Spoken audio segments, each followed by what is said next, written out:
Sathya Sai Speaks, Volume 12, Chapter 11, Drastic Overhaul, Part 2 of 2. Students have their minds polluted by hatred. The emotions that spring from the minds of youth have to be canalized and sublimated now, while they are yet elementary and in the nascent stage. That is their primary duty. When you neglect it, youth runs amok and ruins its own destiny. At the present time, youth is exploding and running into extreme actions of arson and acts of disorder. The blame lies at the door of those who incite them and inflame them, letting them loose on society. Many lament the injury to life and property that these acts result in, but the more dangerous results are not so clearly recognized. The students, for example, are injuring themselves, their careers, and their usefulness to the community even more lastingly.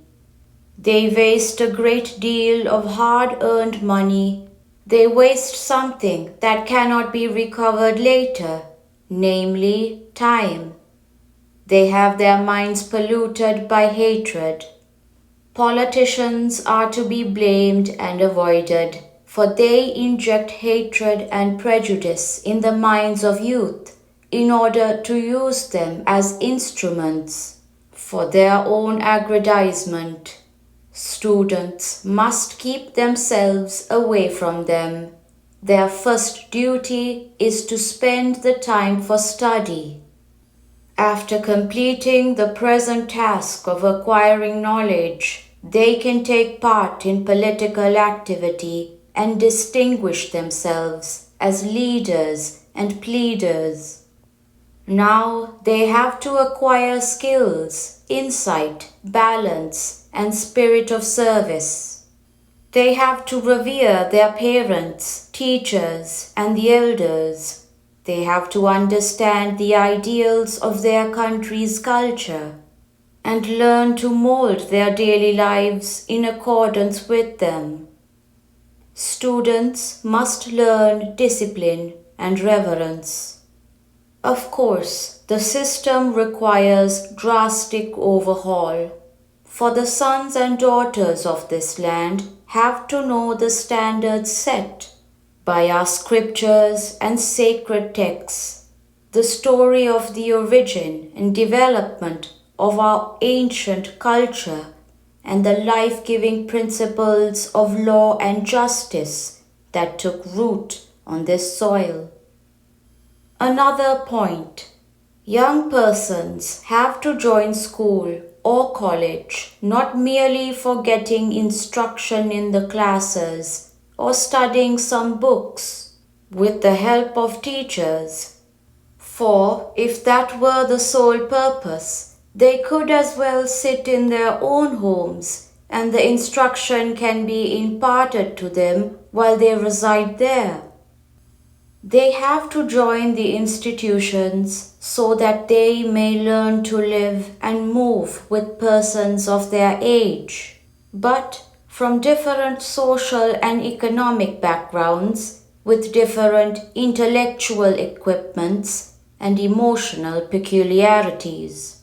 This interaction helps them learn discipline and reverence, tolerance and cooperation.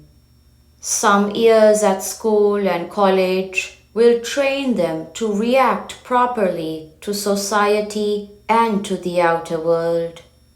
What happens at the present time is the result of the undue importance attached by parents and society to a pass in the examination. Students cram their hardest just a few days prior to the date of the exam. Then they start to vomit the whole lot onto the answer papers and return home with a vacant head, for the knowledge gained has not affected their behavior, or opinions or attitudes in the least. Education is not to be taken as a process of filling an empty sack and pouring out its contents, making the sack empty again. It is not the head that has to be filled through education. It is the heart that has to be cleansed, expanded, and illumined. Education is not for life, not for a living. The mark of an educated person is humility, the recognition of the vast unknown that still remains to be explored.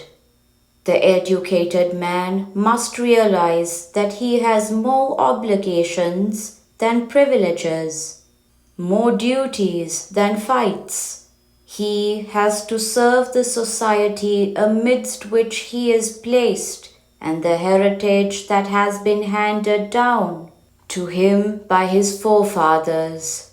He should be delighted to serve and not desire to dominate, for service is divine. Service makes life worthwhile. Service is the best way to use one's skills, intelligence, strength, and resources. Nature is the best teacher. I must tell you of the paramount importance of love. Love is God. Live in love. God is the embodiment of perfect love, so He can be known and realized, and won only through love. You can see the moon only with the help of moonlight. You can see God only through the rays of love. The one quality of love expresses itself as attachment to things, affection towards kith and kin, desire for objects, love in human relations, reverence towards the great, and devotion to God. Cultivate love, and all its aspects will be fed and fostered. Through education, you have to interpret in the light of the principles of Indian culture the knowledge of nature and its components, and the knowledge of man and his various victories and failures. Of course, nature is the best teacher. So be vigilant to imbibe useful and lasting lessons from her. This college is the result of the generosity of many donors, especially the Rajmata of Navanagar. You must rejoice that a lady of such magnanimity is associated with your college. Be grateful to her.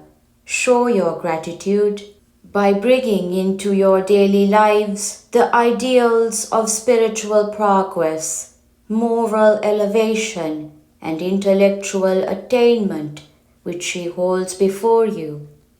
Develop the faith and the steadfast persistence needed to rise to her expectations.